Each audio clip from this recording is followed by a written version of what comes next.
Hi everyone, it's Agnes Vivarelli here, and today I am in London, England with Ruby. Hello Ruby. Hi.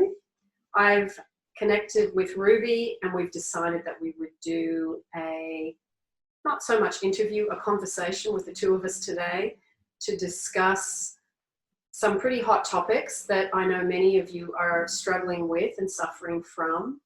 So before we go on the journey of discovery with Ruby, she's going to tell us where she's from and a bit of background about herself. Hi, so my name's Ruby. I'm from Pakistan originally. I was born in a place called Attock. It's a really lovely little town. My parents are Pakistani and Indian. My mother migrated because India and Pakistan separated. And then I found myself here at 2.5, and I've been in England most of my life, but I did have a detour to America for about 12 years, and I go there from time to time. Okay. But I'm based in London at the moment. Lovely. And you have a few children. I have 3 children, Yeah. all grown. Yeah. What would you like to know? There's just so much to say on that topic. Maybe we won't go and expose their lives, but it's good to know, and I've had the pleasure of meeting 2 of them today, which has been really lovely. So there's so much I want to ask you, and this is such a great subject for the viewers on my channel, because I know many of you, the viewers, are still in situations where you're suffering in relationships, or you're suffering from a breakup or a heartbreak, and there are so many underlying issues that I hear from you in terms of through email and when you work one-on-one with me, and also when we do the live Q&As. And the big issues are feeling incredibly unloved and unwanted, and usually by someone specific, an ex or a specific person, and looking at the issues and things that it brings up for you. So Ruby comes around the circle in a slightly different way, but we both are really looking at being in the relief business, and how important it is to get relief from the emotional suffering that a lot of these relationship issues cause. So I think because we've been talking about the relief and how to give people relief, do you want to give a little bit of background about how your chosen way of giving people relief has come about? Yes, I've actually worked with a lot of women and children, and that's really where the work stems from, because there were so many people in need and so many difficulties that I was observing time and again, and they were being channeled in directions that I didn't feel very comfortable with, because I felt that we could do things holistically. And what was happening was women were going through one channel or another, and they were being told what to do. So what I learned in the process was actually the relationships were unbalanced. So there was something going on in the relationship that they maybe couldn't identify. And you may have heard in terms of coercive control, which I could see quite clearly. They couldn't identify that. And there were other behaviours that I was observing that were leading me to work with the women and children in specific ways. So it was really all the work I did with the women and children initially that brought me to working with the whole family, because I think it's really useful to have all the different angles together rather than doing everything in isolation. And that's a lot of the issue that I deal with, that if you have one worker working with a woman, one with the man, one with the child, you get 3 different dynamics playing.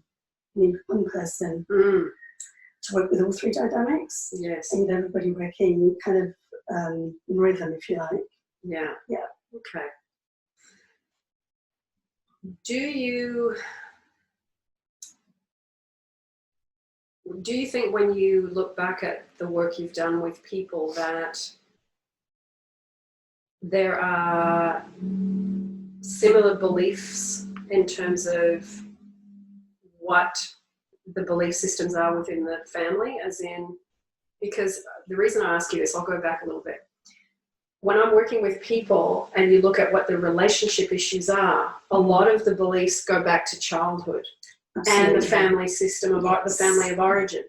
So when you are dealing with this family now, do you have to try and bring some of that into it? Because it is cultural, it is your family beliefs, your ancestral beliefs. There's so many beliefs that you get from so many different places.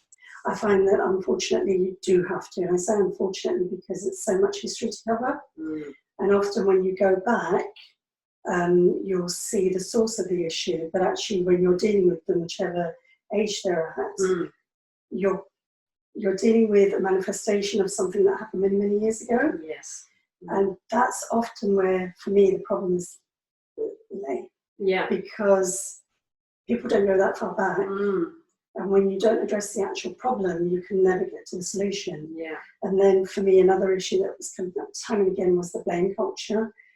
That when anything's happening, it's your fault and his fault and her fault, without looking at yourself as what I can do. Because by getting into that thread, you can actually start running. When you start looking at what you can do and your accountability in the process, you can start making a lot of changes very quickly. Yes. Yeah, I agree with you. I think in the work that I do too, it's looking back at where did I learn this? Yes. Where did I see this? Absolutely. And what am I going to, and you kind of just go on automatic pilot until you hit a major roadblock, which is a breakup or whatever, like the issues that we have discussed about people really suffering incredible traumatic difficulties, as in domestic violence. You mentioned coercive control and sexual abuse too. Like there are the issues that come out of a lot of families, unfortunately. Not everybody, of course, but we're trying to have a conversation here so that the viewers can actually see and hear that they're not the only people that have experienced or are experiencing this. So as much as this can be, as we have said, a subject that is a bit like an atomic bomb, we've decided we would talk about it today because it doesn't matter what culture you come from. That's right. This is, as we know, well, I will correct myself, as I know, because I'm working with people all around the globe, people all want the same things. They want to be happy, they want to have good relationships, they want to have enough money, they want to take care of their kids. Absolutely. And they want to have a peaceful heart to just enjoy life. So I think the surprise that I've had is that people around the globe all suffer from the same things. That's right. That's what has surprised me. I would have thought people in Iceland would have different problems to people in London, but it's not. They do have, isn't it? Yes. So I like how you talked about the accountability, because you did mention that about the blame culture, how people just blame. But I think when you are in a situation, like you said, if you can say, not what have I done? Because it's not about punishing yourself or judging yourself. It's like, how did I get here? And how do I get myself out of here? I think that's the critical thing. How do I get myself out of it? You can't change what's happened or what's been done to you. And that's the defining factor for me, that a lot of things that are happening are done to you. Yes. They don't define you. And what people start taking on board is, that's me. Yes. And what I'm trying to create in the channel that I'm hoping to set up is a safe space for people to explore who they are. Yes. What they want to do and how they want to move forward. Because you can and you will if you choose to. Yes. One of the things I'd like to add in here, you mentioned sexual abuse. I also don't believe that you have to, when you're talking about sexual abuse, I don't think it's necessary for other people to know. So you should be able to talk to somebody and they shouldn't have to report that, oh my God, this person's being sexually abused. I've worked with a number of women and I'm just empowering them. And in that journey, they're realizing, oh, this has come from, like you were saying, going back to childhood. This is coming from the patriarchal side. This is coming from my culture. Or this has come from childhood abuse. Or whichever angle. And as they're unpicking that journey, they're getting stronger. But one of the pitfalls is, if you get somebody in the process who says to you, you're a victim, you could stay in that mold for a long time. And I worked with a woman who had exactly that. Somebody very, very skilled, very professional was saying to them, you do realize you're a victim of this, and you must do this and you must do that. My belief is, anybody that's telling you what to do, you need to take a few steps back and reevaluate, because if somebody's telling you what to do, they've already taken your choice. They've taken your freedom to make your decisions, and they've taken away that space that you need, because each of us have such unique stories. We can be two sisters in one household. Yeah. Your journey and the way you view things, the way mum and dad have parented you, to the way each sibling responds to you, is so different. And again, going back to the women that I'm working with, they've actually grown exponentially. One of them's at a stage where she's working very professionally. She doesn't have to speak to her family about it, because she can speak to me. And she can offload, and then together we can find what we need to. And I think we channel that if there's another place she needs, if she needs, for example, there's a massage, and I've forgotten the name of it right now, but it works very much on freeing your body. So as the masseur works up and down different parts of your body and can find the blockages, as they get released, they actually are connected to your what's happening to you. So when the two women I'm speaking about did that, they were experiencing all types of phenomenon, but it allowed them that space, and they worked through it. They had some, one of them said, I had the massage and then I couldn't stop laughing. He said, not only could I not stop laughing, I slept for hours. But that's part of her healing, and I think that's the other important thing, that we all heal differently. Yes. So if one person's running along in one area, that doesn't mean to say that you will. Yeah. So I thought that was kind of important to raise, because there's too much, oh, if you do this, that must happen. No, you need to be able to speak about it safely and know that it's going nowhere. You need to be governing where it goes and where you want to take it. And that's the way that I work. Yeah. So. Yeah.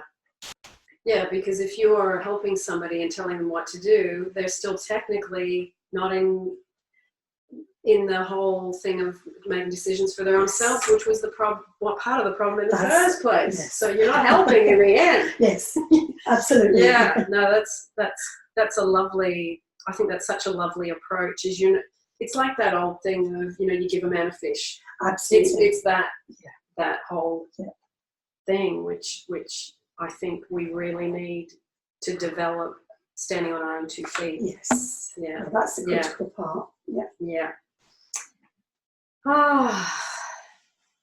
So let's talk a little bit more about coercive control.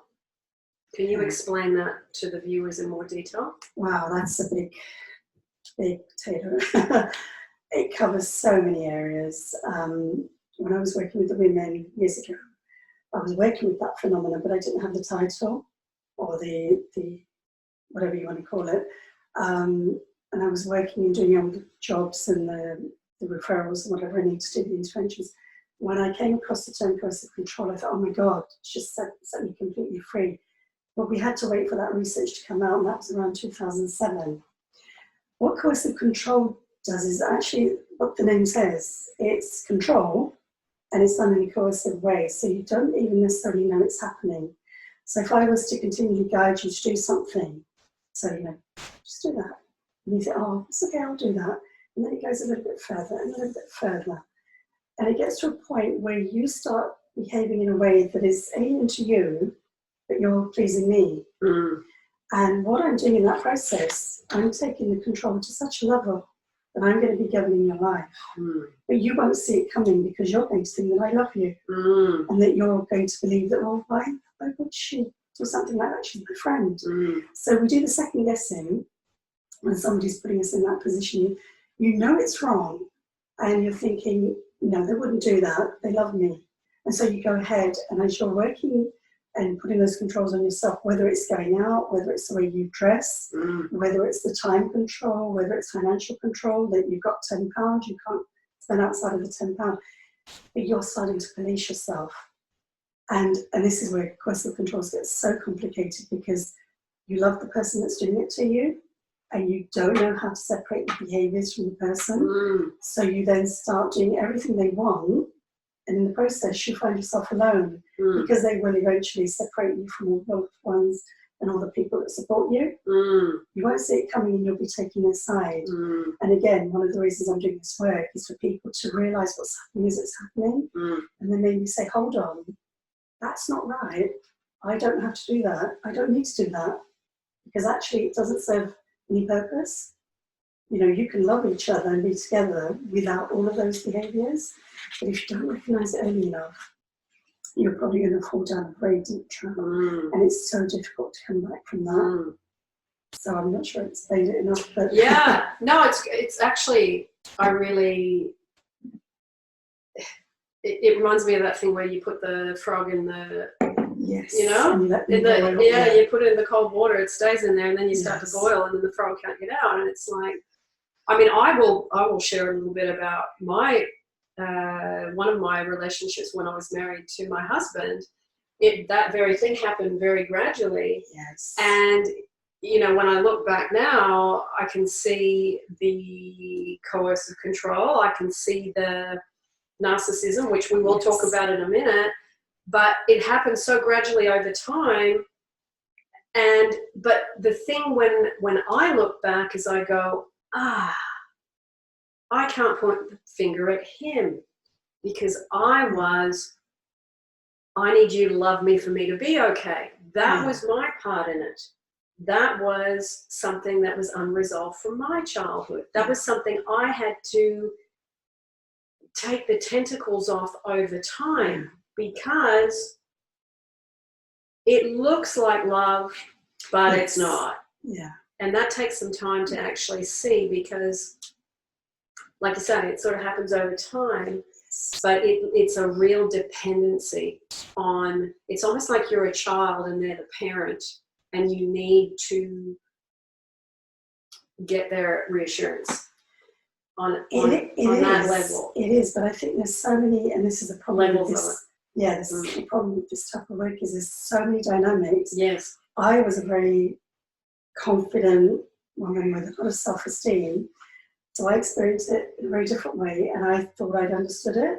So one of the things that happened with me was I used to cook, as we did in our circles, and we'd have dinner and such, and we'd cook for 50, 60 people at a time, and we're talking about 3 or 4 meals. And what would happen in that process is when I was ready, I would ask him to taste the food and just give me an idea. Now, my husband was a charismatic person. He never ever complained about anything. He didn't say my food was bad or anything like that, ever. But when he tasted the food, he'd kind of make that gesture which leaves you uncertain. And I'd end up thinking, the food's not good, it's not going to be a good evening. And now the problem was, people were eating 2 and 3 servings, but because that idea was now in my head, and I had taken it on board, I wasn't able to recognise that actually everybody likes the food, because I was allowing that part of my journey that evening to totally cover me. Yeah. So they not only did they eat food, they would ask for the food. At the end of the day, they would say, "Can we take some home?" And you know, go ahead, take some. Yeah. But it didn't occur to me that the food was tasty, because I had this thought at the back of my head. Yeah. And then what would happen is, at the end of the day, when I'd finished cleaning up and everything, he'd come back and say, "Food was delicious." So now you've got 2 narratives. It's not nice. It is nice. Who's responsible? I should have been responsible when he said that the food was like this. I should have said, "Okay, go." As I learned later on, as I went over the journey, because actually I was giving all my power away. Yeah. And where I had my self-esteem, I'd given that power away for somebody else to take. Yeah. And then given that power to sit on the throne. Yeah. You know, and that's the other side of it. There's people who don't know, and then there's people that do know, and who still buy into it. Yeah. So, you know, deciphering that for each of us is such a unique journey, and you can quicken it by having the tools at your disposal. Yeah. And then use it, don't want to use it, it's up to you. And just not being unconscious. You do it in a way where, because you're listening to information, because you're learning, then you can go, "Oh, hang on a minute, let me just look at my life more clearly in a way that I probably wouldn't have actually had a look." And you don't think about it. You don't think that your the person you're with, or somebody that you love or is there to care for you, would do that to you. Exactly. Why would they? Yeah. There's no need. Yeah. You join Yes. companionship for a reason. Yes. And it's usually to enhance each other's lives. Yeah. But it does go wrong, and we can fix it. But it's interesting, because you go, okay, if that's happening, where does this come from? You go back. Oh, I remember my dad doing that to my mum. I remember you know, whoever you were around, your aunties, your uncles, Yes. you start to see the pieces came from somewhere. Yeah. And this is giving you an opportunity to dissolve and resolve and purify it and let it go. But you've got to be conscious. That's the And thing. I think that what you just touched on in terms of family behaviours, if you've got a system that says the men do this and the women do that, you need to understand what the men do and what the women do, and then know what you're buying into. Because if you don't know the rules of the game, there's no point playing chess when it's actually snakes and ladders. Yes. And it's actually a chess game. Yes. It's a war game when you're at this level. For sure. But there's so much that's been set up prior to us being born. Yes. Through the culture, through religion, Absolutely. through the family, through, there's so many different levels of stuff that's come at you from the moment you've hatched. You arrive and all this stuff is already in play. Absolutely. Then you've got to come to a point where you hit the wall through some suffering, then go, hang on a minute, where does this come from? So, but I do think rather than relationships being something that, if you can see it as, okay, if there's suffering that's come up, this is an opportunity for me to dissolve a heck of a lot of old stuff from childhood. It can be an opportunity over time, obviously not initially when you're in the middle of it, because goodness knows that when you're in the middle of it, you can't see the wood for the trees a lot of the time. But with resources, with helplines, with books, with YouTube, whatever, now we've got much more access to information, which is so great on one specific pinpointed subject. And that's what is so exciting about the age that we live in, is that. Good conversation.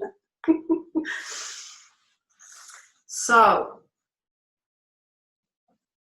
I think now that we've talked a bit about this, if we can share a bit about what you've learned. I know you've been to university, you've studied, you've had a lot of learning along the way.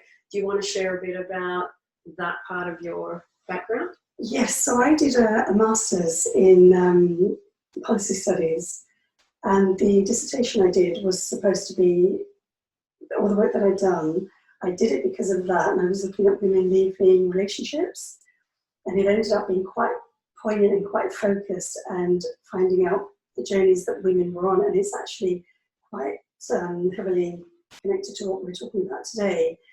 And a lot of the women were buying into behaviours set up by the variables I use. I use patriarchy, culture, and religion, and also self-imposed control, because I think we impose a lot of the control on ourselves. Because one, we don't necessarily know different, but two, we're trying to live up to standards that other people have preset, exactly what you just said earlier.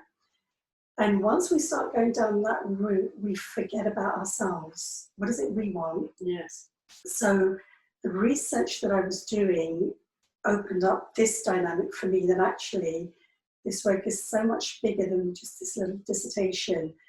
But patriarchy, culture, and religion are three variables that are very obvious in everybody's life, I think, because you've got the system that's already created for men, by men, and then you've got the culture that we've inherited, or that we buy into, or that we've migrated to, or been forced to migrate to, whichever dynamics you may have. And then we have the religion, and depending on how strong your religion is, or who's enforcing that, or what your belief is within that, or what research you've done. So when I was looking at all of those different areas, for me, the end result was to put the information out there for people to find their way and figure out which of these 3 or 4 variables is affecting me, which is the one I'm allowing to affect me, and which is the one I can do something about. Because once you realize, actually, you can do something about all of them. And the people that I've worked with, as they did start working with all of them, not only did they come out in a much better position, but they knew what was happening as it was happening after that. So one of the ladies I worked with, I taught her about narcissism and coercive control, and I taught her how to navigate the criminal justice system. So when she went in and spoke to the lawyer and she spoke to her CAF worker, she was able to go in informed. So when she talked about coercive control, they were quite, what are you talking about? How do you know about it? Because it wasn't a known thing then, the law hadn't come out. So she was able to actually direct what was happening in her life and her children's life. So that work, I think, has been really critical for me in my learning to realise actually I started in one position with all these women, and Mm. now that journey has gone into a different direction, and it's a really empowering direction.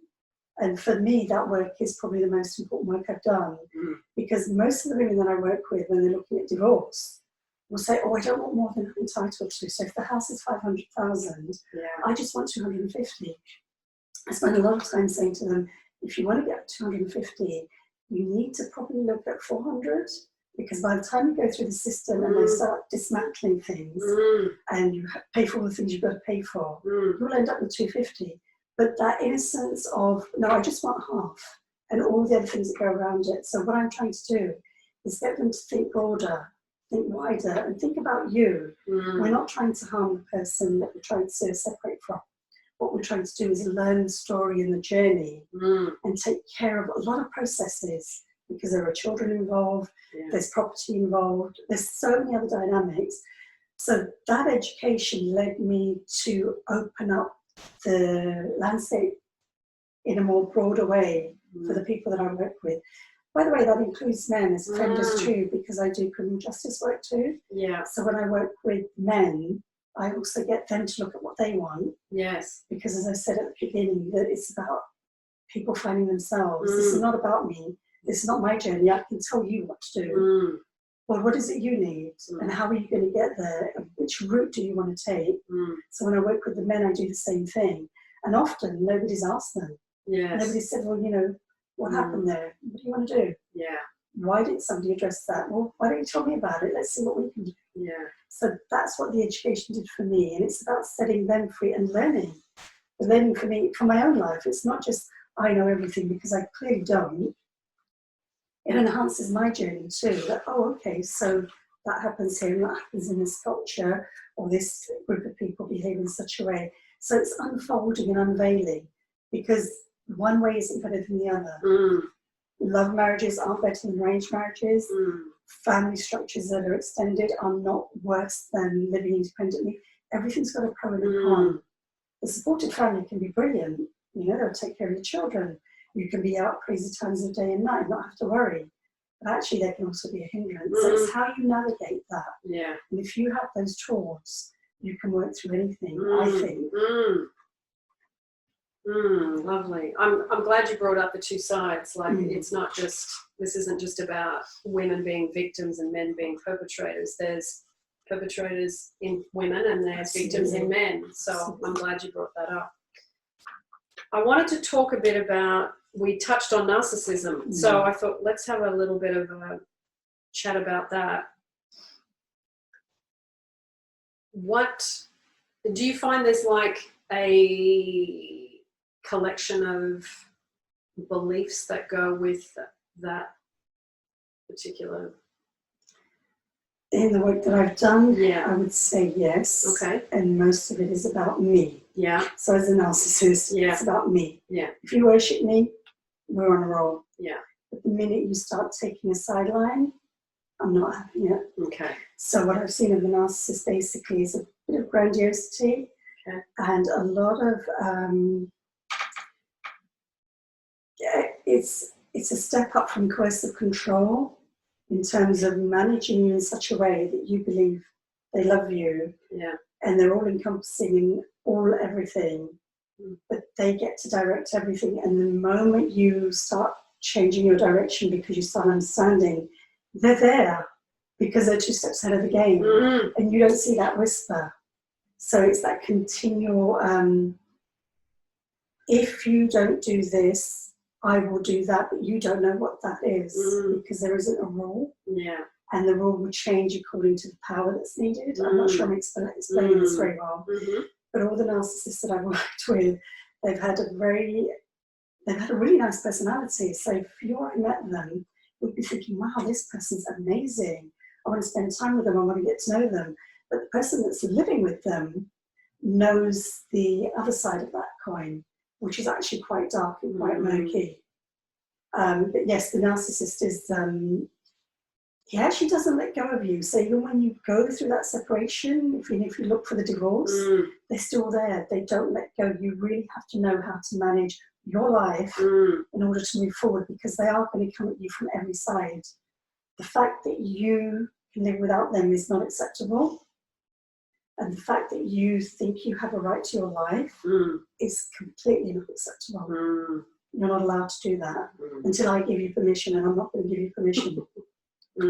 So that's been my experience. I'm sure that people can teach me as we go down the journey as to what they've experienced, but that's been the main part of the narcissists that I've been exposed to. And when you look, I mean, were you able to look back in childhood as to how these people were? Was there a lot of too much yes, darling? Too much nurturing the narcissist from mom, dad, families. They may have done something really good and then it became, that person's a hero. Yeah. And then you need to continue that saga that he was a hero when he was a child. Yeah. Now he's a hero as a husband, father of children. And because you don't, the problem's with you. With you. So there's a lot of childhood stuff. I do find sadly that women are not picking that up when they're raising their children, particularly their sons. Yes. I hear a lot of women saying to me, I'm not doing this with my son, I'm not doing, and when I watch them doing exactly the things that they're saying they're not doing. So they're, for example, they're massaging the child because they've played football, or they're picking them up and dropping them off, continually making their life so easy. Yeah. Whereas with the daughters, you need to get the bus, you need to get the train, you need to factor things in. So we do have to unlearn those behaviours between raising our sons and our daughters. Yeah. Okay. Ruby, we started talking about your masters and your background in study and where you're up to. I would love to know where you're up to now and what you're actually working on currently. So I'm a probation officer right now. I qualified over 10 years ago, and I've been working with offenders for as long as that, if not longer. I did a lot of work with women and children, which I mentioned earlier, and that was done around the Freedom Programme, which is an intervention for women who've experienced domestic violence. Okay. And they have a 12-session rolling programme, but I have gone through the training for that, and a number of other training sessions too. So I deliver training on safety planning, on how to deal with perpetrators, and a number of other areas. So I'm qualified to do these things within a number of different fields. So you're training the people that help other people? No, I haven't done that. I've done actual training to work with people. With the people directly? With people, so I can work with women as victims and children as victims, but also I can work with perpetrators. Okay. And as I don't know whether I mentioned that it isn't women that are only the victims. Men do experience this. It's an ongoing developing area, but statistically I think it's in the region of 90% men are perpetrators and women are victims, hence the imbalance, and often you find people using he as the perpetrator and she is the victim. So have you worked with men that have been the victims very often? No, I haven't done a lot of work in that. I've worked with a few. Yeah. And the guidance has been similar, but there's a lot of other factors to take into consideration, and I'm not going to try to guess on that. Yeah. So that would be something I'd signpost people to. Fair enough. Yeah. You also worked with women in prisons. Yes, I have. Now that's a whole different ball game in terms of the women that I've worked as who've committed offences. That's more systematic and works within the probation guidelines. I've also worked with women who have been fleeing violence. Okay. So their needs were very specific as to how you stay out of your country, really. They left their countries to be here to flee the violence. Yeah. So that was a different realm of information where I spoke to some lawyers and solicitors to find out what work could be done with them and the guidance they needed. So the women in the system, the women that actually committed offences, they have very specific interventions that are given to them. Okay. Where we address all their needs the same way that we would address perpetrators' needs. So yeah, lovely. And it's sorry. Do you get a real sense of satisfaction by seeing people get relief from the information you did? Oh, absolutely. When I did my dissertation, that was the first stage of amalgamating everything. when I came back from America recently, I did a 2.5 years on interview, quite random at the time, but actually what I learned in the process was the information that I'd shared and what they'd taken on board really did set them free when they told me they'd gone through the criminal justice system and been able to secure their children's lives, secure their homes. And this is why I need to do this work, because obviously that information went somewhere, and it's empowered them to help their children, because the way to handle boys and girls is very different in domestic violence. So the things that they're having to do with the boys is very different to what they're having to do with the girls. So all of this learning that's taking place is also really important in this process. And to know that each child will be very different in their response depending on what they've experienced. So absolutely, yeah. Lovely. Well, I think I am out of questions. I am very grateful that you've come to talk about this. I think it's going to be a great resource for a lot of people that are stuck in these situations. I'm going to put down below Ruby's details. There will be an email address for those of you that want to contact her directly. And also there is a little baby YouTube channel which is hatching as we speak. So Ruby will be giving more and more information on that. I will put all the details for Ruby down below, and you can contact her directly without me so that you can talk to her. Lots of love, everybody. Thank you, Ruby. Thanks. Thank you.